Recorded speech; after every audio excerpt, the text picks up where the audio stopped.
వాగర్థావివ సంపృక్తో వాగర్థ ప్రతిపత్తయే జగతః పితరౌ వందే పార్వతీ పరమేశ్వరం. జ్యోతిషాభిమానులందరికీ నమస్కారం. 2025 జూలై మాసంలో 12 రాసుల వారికి మాస ఫలితాలు. ఈ జూలై మాసంలో గ్రహరాజు అయినటువంటి సూర్య భగవానుడు జూలై 16 వరకు మిథున రాశిలోనే సంచరిస్తున్నాడు. జూలై నెల 16 తర్వాత ఆయన కర్కాటక రాశిలోనికి ప్రవేశించి తన యొక్క సంచారాన్ని అక్కడ కొనసాగిస్తాడు. కుజగ్రహము సింహరాశిలో ఈ జూలై మాసమంతా కూడా ఆయన సంచారం కొనసాగుతుంది. ఇదివరకే సింహరాశిలో కేతు ఉన్నాడు కనుక కుజ కేతువుల కలయిక అన్నటువంటిది జూలై మాసంలో సింహరాశిలో ఉంది. బుధుడు కర్కాటక రాశిలో ఈ జూలై మాసం అంతా కూడా తన సంచారాన్ని కొనసాగిస్తున్నాడు. గురువు మిథున రాశిలో సంచరిస్తున్నాడు. అలాగే శుక్రుడు వృషభ రాశిలో స్వక్షేత్రంలో తన సంచారాన్ని కొనసాగిస్తున్నాడు. శని భగవానుడు మీనరాశిలో సంచరిస్తున్నాడు. రాహువు కుంభరాశిలో, కేతువు సింహరాశిలో. ఈ రాహుకేతువులు ఇద్దరు కూడా రాహు కుంభరాశిలో, కేతువు సింహరాశిలో సంచరించడం వల్ల కర్కాటక, సింహ, మకర, కుంభరాశుల వారికి ప్రబల కాలసర్పదోషం ఉంది. అలాగే సింహరాశిలో కుజకేతువులు సంచారం కొనసాగించడం వల్ల కొన్ని రాశుల వారికి కొన్ని అనుబంధాలతో కానీ, కొన్ని సంస్థలతో కానీ, లేక కొన్ని పనిచేసేటువంటి కార్యాలయాల్లో కానీ ఎడబాటు ఏర్పడ్డం, లేకపోతే కొన్ని విషయాల్లో ఏదైనా వివాదాలు ఉంటే పరిష్కరించుకునేటువంటి పరిస్థితులు, భూ లాభాలు, వాహన లాభాలు, అలాగే కొంతమందికి అనారోగ్య సమస్యలు, ఆపరేషన్లు, కొంతమందికి ప్రమాదాలు, వాహన ప్రమాదాలు, ఇలా వైవిధ్యమైనటువంటి ఫలితాలని ఈ కుజకేతువులు ఇస్తున్నారు. దీంతోపాటు దేశ గోచరాన్ని అనుసరించగన పరిశీలిస్తే విమాన ప్రమాదాలు, అలాగే వాహన ప్రమాదాలు, సునామీలు, భూకంపాలు, మనకు పరిసర ప్రాంతాల్లో ఉన్నటువంటి దేశాల్లో యుద్ధ వాతావరణం, ఇవన్నీ కూడా చెప్పుకోదగ్గ అంశాలుగా ఈ కుజకేతువులు కలిసి ఉన్నంత కాలంలో జరిగేటువంటి అవకాశాలు మనకు కనిపిస్తున్నాయి. ఇదివరకే కొన్ని ఉదాహరణలు కూడా మనకు జరగడం జరిగింది, మనకందరికీ తెలిసిన విషయాలే. జూన్ 26వ తారీఖున ఆషాఢ మాసం ప్రారంభమైంది. ఇది జూలై మాసం కనుక జూలై మాసం 24 వరకు కూడా ఈ ఆషాఢ మాసమే కొనసాగుతుంది.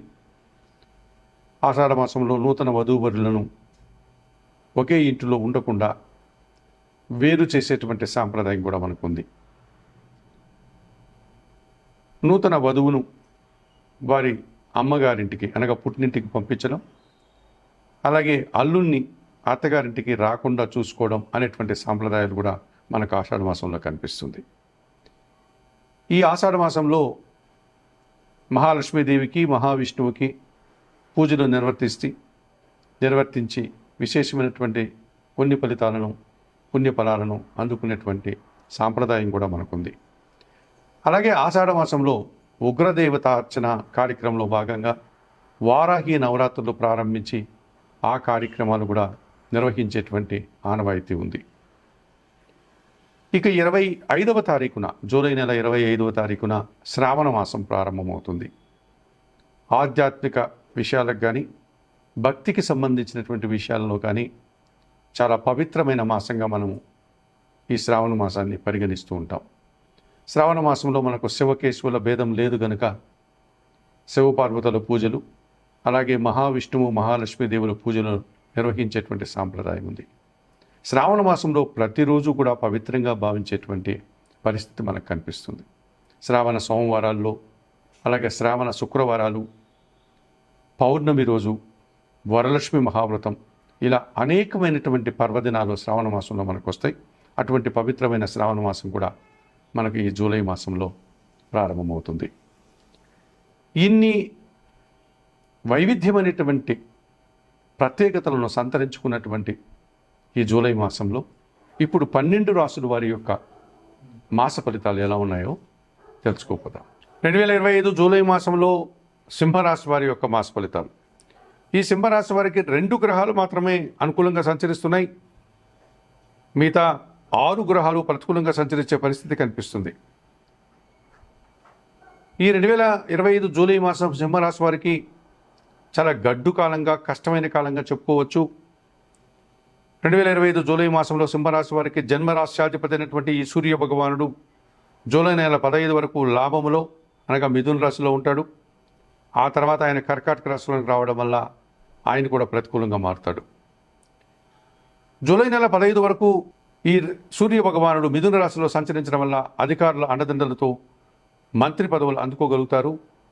రాజకీయ నాయకులకి ఆ సమయం చాలా శుభ కాలంగా చెప్పుకోవచ్చు. నిరుద్యోగులకు ఉద్యోగ అవకాశం ఉంది. ఉన్న ఉద్యోగులకు పదోన్నతులు, తండ్రి నుంచి ఆస్తిపాస్తులు, ప్రభుత్వం నుంచి సహాయం అందుకుంటారు. పంచమ అష్టమాధిపతినటువంటి గురువు ఈ నెలంతా లాభంలోనే మిథున రాశిలో సంచరించడం వల్ల కొన్ని మీ ఆలోచనలు కార్యరూపం దాలుస్తుంది. కొన్ని విషయాల్లో సంతానం అభివృద్ధిలో ముందుకు వెళ్తుంది. ఇష్టంగా మీరు చేసే కొన్ని కార్యక్రమాలు పూర్తి చేస్తారు గురువు లాభంలో ఉండడం వల్ల. అనుకోకుండా ఆకస్మికంగా ఒక లాభాన్ని కానీ, ఒక శుభవార్త కానీ, ఒక అవకాశాన్ని కానీ అందుకుంటారు. మరి 2025 జూలై మాసంలో ఈ సింహరాశి వారికి రవి, గురువు అనుకూలంగా సంచరిస్తూ మంచి ఫలితాలను అందిస్తున్నాయి. అలాగే చతుర్థ భాగ్యాధిపతి అయినటువంటి కుజుడు ఈ నెలంతా జన్మరాశిలో సింహరాశిలో సంచరించడం వల్ల కుటుంబపరమైనటువంటి సమస్యలు, కలహాలు, ఆర్థిక సమస్యలు, వాహన సమస్యలు, భూ సమస్యలు ఇబ్బందిగా మారుతాయి. ద్వితీయ లాభాధిపతి అయినటువంటి బుధుడు ఈ నెలంతా వ్యయములో కర్కాటక రాశిలో ఉండడం వల్ల మీ మాటల వల్ల అపార్థాలు, స్థిరాస్తుల వల్ల నష్టాలు, వ్యాపార నష్టం, ఆర్థికపరమైనటువంటి సమస్యలు మిమ్మల్ని ఇబ్బంది పెడతాయి. తృతీయ దశమాధిపతి అయినటువంటి శుక్రుడు ఈ నెలంతా దశమంలో వృషభ రాశిలో సంచరిస్తున్నాడు కనుక స్త్రీజన సహకార లోపం స్పష్టంగా కనిపిస్తుంది. కుటుంబంలో ఒక రకమైనటువంటి అశాంతి, వ్యాపారపరమైనటువంటి నష్టము, వ్యాపారంలో అధిక శ్రమ కనిపిస్తుంది. షష్టమ భావంలో సప్తమాధిపతి అయినటువంటి శని భగవానుడు ఈ నెలంతా మీకు అష్టమంలో మీనరాశిలో సంచరిస్తున్నాడు. పోటీ ప్రపంచంలో వెనుకడుగు వేస్తారు. జీవిత భాగస్వామితో మనస్పర్ధలు, అనారోగ్య సమస్యలు, ఆర్థిక సమస్యలు, రహస్య జీవనం, పనివారి సహకార లోపం ఇవన్నీ మీకు ఇబ్బందిగా మారే సూచన కనిపిస్తుంది. సప్తమ భావంలో రాహువు, జన్మరాశిలో కేతు సంచారం కనిపిస్తుంది కనుక ప్రబల కాల సర్పదోషం కనిపిస్తుంది. మీరు ఆశించిన పనులన్నీ నిరాశను కలిగిస్తాయి. ఎదుటివారి అంచనాలను అందుకోలేకపోతారు. 2025 జూలై మాసంలో ఈ సింహరాశి వారికి జన్మరాశిలో కేతువు, సప్తమంలో రాహుదోషం నుంచి బయటపడడానికి శ్రీకాళహస్తీశ్వర ఆలయానికి వెళ్ళి రాహుకేతు పూజలు నిర్వర్తించండి. అంతటి అవకాశం లేని వారు నిత్య గణపతి ఆరాధన చేసి కేతువును సానుకూలపరచుకోండి. కనకదుర్గాదేవిని దర్శించి అమ్మవారికి కుంకుమ పూజాది కార్యక్రమాలు నిర్వర్తించి రాహుదోషం నుంచి బయటపడండి. అష్టమ శని దోషం ఉంది కనుక శనీశ్వర దర్శనం లేక ఈశ్వరునికి పాలాభిషేకం శనివారం రోజు చేయడం వల్ల కొంత ఉపశమనం ఉంటుంది. దశమ శుక్రదోషం ఉంది కనుక శుక్రవారం రోజు లక్ష్మీదేవి దర్శనం, కనకదార స్తోత్రం పారాయణం చేసుకోండి. వ్యయములో బుధ దోషం ఉంది. సీతారామచంద్రమూర్తి దర్శనం, తులసి ఆకుల మాలతో అర్చన, శ్రీరామరక్ష స్తోత్ర పారాయణం. జన్మరాశిలో కుజుడున్నాడు. సుబ్రహ్మణ్యాష్టకం, సుబ్రహ్మణ్య కరావలంబ స్తోత్ర పారాయణం. మంగళవారం రోజు సుబ్రహ్మణ్య స్వామికి అభిషేకం నిర్వర్తించి ఎర్రటి కందిపప్పును పేదవారికి దానం చేయండి. ఈ రకంగా చేయడం వల్ల సింహరాశి వారికి మరింతగా మంచి ఫలితాలు రావడానికి, సంతోషంగా ఆనందంగా ఉండడానికి అవకాశం ఉంటుంది.